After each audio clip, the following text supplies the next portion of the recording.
नमस्ते दोस्तों, स्वागत है आपका हमारे चैनल पर। आज हम एक बहुत ही गहराई से जुड़ा सवाल लेकर आए हैं। क्या दुख हमें भगवान देते हैं? दुख यानी कष्ट, पीड़ा या परेशानी, ये सभी का जीवन का हिस्सा है। पर सवाल ये उठता है कि क्या ये दुख भगवान हमें देते हैं? भगवान और दुख का संबंध क्या है? कुछ लोग सोचते हैं कि भगवान ही हमें दुख देते हैं ताकि हम सीखें, सुधरें या परीक्षा में पास हों। लेकिन बहुत बार दुख हमारे अपने कर्मों का फल होता है। भगवान ने हमें स्वतंत्र इच्छा दी है, यानी हम अपनी सोच और कर्मों से अपनी जिंदगी बनाते हैं। इसलिए दुख भी हमारी गलतियों, फैसलों या परिस्थितियों का नतीजा होता है। दुख का उद्देश्य। फिर भी दुख का एक उद्देश्य जरूर होता है। 1. सबक सिखाना। 2. हमें मजबूत बनाना। 3. ध्यान और आत्मचिंतन के लिए मजबूर करना। 4. सहानुभूति और दया की भावना जगाना। भगवान का दया रूप। भगवान कभी भी हमें सिर्फ दुख देने के लिए नहीं कहते। वे हमेशा हमारी भलाई चाहते हैं, हमें सही रास्ता दिखाते हैं। कभी कभी दुख के पीछे उनका प्रेम छुपा होता है, जो हमें सुधारने के लिए होता है। हम कैसे सामना करें दुख का? धैर्य रखें, भगवान में विश्वास बनाए रखें, खुद को बेहतर बनाने की कोशिश करें, सकारात्मक सोच रखें। दोस्तों, दुख जीवन का हिस्सा जरूर है, लेकिन ये भगवान का क्रूर रूप नहीं, बल्कि हमारी यात्रा का एक हिस्सा है। 1. धर्म और आध्यात्मिक दृष्टिकोण से। कर्म का सिद्धांत कहता है कि जीवन में जो भी दुख या सुख हमें मिलता है, वह हमारे अपने कर्मों का फल होता है, चाहे वे कर्म इस जन्म के हों या पिछले जन्मों के। भगवान ना तो सीधे दुख देते हैं और ना ही सुख। वे केवल न्याय का नियम बनाते हैं, जो सब पर समान रूप से लागू होता है। उदाहरण, जैसे आपने बीज बोया आम का, तो आम ही मिलेगा, नींबू नहीं। वैसे ही आपने जो कर्म किए, उनका फल आपको भोगना ही होगा। भगवान का कोई मुख्य स्थान नहीं होता। भगवान हर जगह है। हर पशु, पक्षी, जीव जंतु और इस पृथ्वी के कण कण में भगवान हैं, लेकिन दुख को जीवन का मूल सत्य माना गया है। दुख का कारण है हमारी इच्छाएं, तृष्णा। जब मन कुछ चाहता है और नहीं मिलता, तो दुख होता है। दुख भगवान नहीं देते, वो हमारी इच्छाओं और मोह का परिणाम होता है। ईश्वर कभी कभी इंसान को परीक्षा में डालते हैं, ताकि उसका विश्वास, सब्र और भरोसा मजबूत हो। ये दुख स्थायी नहीं होता, बल्कि आत्मा को मजबूत बनाने का एक माध्यम होता है। 2. व्यक्तिगत और दार्शनिक दृष्टिकोण से। कुछ लोग मानते हैं कि दुख आत्मा को परिपक्व बनाते हैं। बिना दुख के सुख का सच्चा अनुभव नहीं हो सकता। दुख हमें विनम्र, सहनशील और करुणावान बनाते हैं। तो क्या वास्तव में भगवान दुख देते हैं? भगवान स्वयं दुख नहीं देते। दुख हमारे कर्मों, इच्छाओं और कभी कभी जीवन की परीक्षाओं का परिणाम होते हैं। भगवान केवल मार्ग दिखाते हैं, वे हमारे साथ रहते हैं, ताकि हम उस दुख को सहन कर सकें और उससे कुछ सीख सकें। हिंदू धर्म के अनुसार दुख का कारण क्या है? कर्म सिद्धांत, लॉ ऑफ कर्मा। हिंदू धर्म में यह प्रमुख मान्यता है कि जैसा करोगे वैसा भरोगे। हमारे पूर्वजन्म और वर्तमान जन्म के कर्म ही हमारे जीवन में आने वाले सुख दुख का कारण होते हैं। भगवान न्यायाधीश की तरह होते हैं। वे सजा नहीं देते, बल्कि कर्मों का फल हमें न्याय के अनुसार प्राप्त होता है। श्रीमद् भगवद गीता में श्री कृष्ण कहते हैं, कर्म का रहस्य बहुत गूढ़ है, यानी हर कर्म का फल हमें कभी न कभी मिलता ही है। 2. भगवान दुख क्यों होने देते हैं? भगवान चाहते हैं कि हम अपने कर्मों से सीखें, आध्यात्मिक रूप से आगे बढ़े और अंततः मोक्ष प्राप्त करें। इसलिए कई बार दुख के माध्यम से हमें वास्तविक जीवन का ज्ञान होता है। सुख में अक्सर अहंकार बढ़ता है, जबकि दुख में इंसान विनम्र और ईश्वर के निकट हो जाता है। तुलसीदास जी कहते हैं, सुख समय सब सजन बनी रहते, दुख समय निश्चय होए। अर्थ, जब दुख आता है तभी असली ज्ञान और ईश्वर में आस्था प्रकट होती है। परीक्षा और आत्मविकास का माध्यम। भगवान राम और कृष्ण ने भी दुख सहा। राम जी को वनवास मिला, सीता हरण हुआ, कृष्ण का जन्म कारागार में हुआ। इसका मतलब ये नहीं कि वे पापी थे, बल्कि दुख जीवन की परीक्षा है जिससे आत्मा और दृढ़ बनती है। भगवान स्वयं दुख नहीं देते, दुख हमारे कर्मों का फल होता है। भगवान उस समय साथ खड़े रहते हैं जब हम दुख से गुजरते हैं और हमें रास्ता दिखाते हैं। ईश्वर दंडदाता नहीं, मार्गदर्शक हैं। दुख का कारण क्या है और भगवान की क्या भूमिका है? मेरे दोस्तों, सर्दी गर्मी और सुख दुख की अनुभूति इंद्रियों के स्पर्श से होती है। ये सब आने जाने वाले अनित्य हैं, तुम उन्हें सहन करो। यह बताता है कि दुख स्थायी नहीं है। यह केवल एक अनुभूति है जिसे धैर्य से सहना चाहिए। कर्म क्या है और अकर्म, कर्म न करने का क्या फल है, इसको ज्ञानी लोग भी समझ नहीं पाते। इसका मतलब है कि जो दुख हमें मिल रहा है वह किसी पुराने सूक्ष्म कर्म का फल हो सकता है। हे अर्जुन, तू सभी धर्मों को त्याग कर मेरी शरण में आ जा। मैं तुझे सभी पापों से मुक्त कर दूंगा।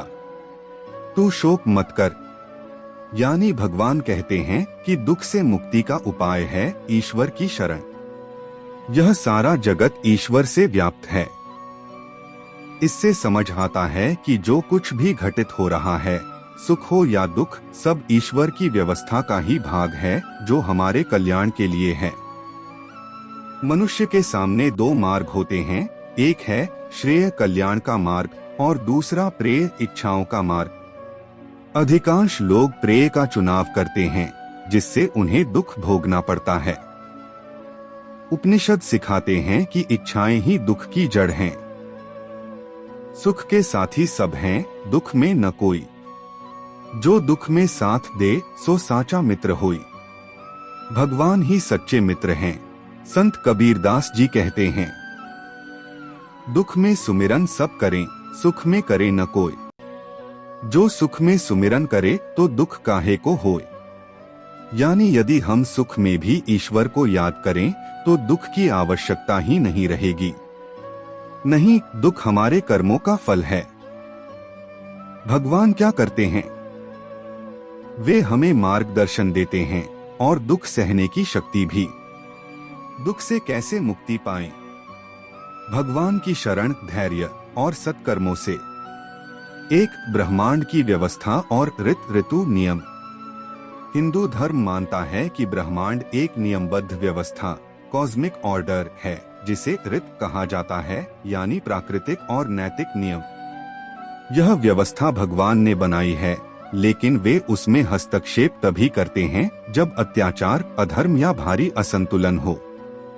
इसका अर्थ यह हुआ कि भगवान स्वयं दुख नहीं देते, वे केवल संसार की व्यवस्था को बनाए रखते हैं। 2, कर्म सिद्धांत, जैसा करोगे वैसा भरोगे। कर्म का चक्र, लॉ ऑफ कॉज इफेक्ट। हर कर्म, अच्छा या बुरा, एक ऊर्जा की तरह होता है जो ब्रह्मांड में छोड़ दी जाती है और समय आने पर फल बनकर लौटती है। यह फल सुख या दुख के रूप में आता है। चाहे वह कर्म इस जन्म में किया गया हो या पिछले जन्मों में, तो जो दुख आज हम अनुभव कर रहे हैं वह किसी पुराने कर्म का फल हो सकता है। उदाहरण, अगर किसी ने पिछली जिंदगी में किसी को कष्ट दिया हो तो वह खुद अगले जन्म में उसी पीड़ा से गुजरेगा। लेकिन यह प्रक्रिया बिना सजा या बदले की भावना के चलती है। यह केवल न्यायपूर्ण फल की व्यवस्था है। भगवान उस फल को केवल प्रकट होने देते हैं। वे स्वयं न तो सजा देते हैं न ईर्ष्या करते हैं। 3. ईश्वर की भूमिका सखा, साक्षी और साधक का सहारा। भगवान 3 रूपों में होते हैं। 1. सखा मित्र, वे हमें हर परिस्थिति में साथ देते हैं। 2. साक्षी गवाह, वे हमारे सभी कर्मों को देखते हैं पर हस्तक्षेप नहीं करते। 3. साधक का सहारा, जब हम शरण में जाते हैं तब वे हमारे भीतर शक्ति और शांति भरते हैं। श्रीमद् भगवद गीता में भगवान कहते हैं, अपने आप को अपने ही प्रयास से ऊपर उठाओ। मां शुचः शोक मत करो, मैं तुम्हारे साथ हूँ। इसका मतलब है कि दुख के समय भगवान हमें अकेला नहीं छोड़ते। वो हमारे भीतर की आत्मिक शक्ति को जगाते हैं। 4. दुख का उद्देश्य आत्मा की परीक्षा और विकास। सवाल, अगर भगवान चाहें तो हमें दुख क्यों न दे ही नहीं? उत्तर, क्योंकि जीवन का उद्देश्य केवल सुख भोगना नहीं बल्कि आत्मा का विकास, स्पिरिचुअल एवोल्यूशन है। जैसे शरीर मजबूत करने के लिए कसरत में दर्द सहना पड़ता है, वैसे ही आत्मा को परिपक्व करने के लिए भी कुछ अनुभव जैसे दुख जरूरी होते हैं। महाभारत में भी यह कहा गया है, दुख ही आत्मा को तपाकर सोने जैसा बनाता है। 5. अगर भगवान दयालु हैं तो दुख क्यों सहना पड़े? जो व्यक्ति अपने इंद्रियों और मन को नियंत्रित करके आत्मा में स्थित होकर परमात्मा का ध्यान करता है, वह ब्रह्मा में स्थित होता है। जो व्यक्ति अपने कर्मों के फल को परमात्मा को अर्पित करके आसक्ति से मुक्त होकर कर्म करता है, वह पाप से मुक्त रहता है, जैसे कमलपत्र जल से अप्रभावित रहता है।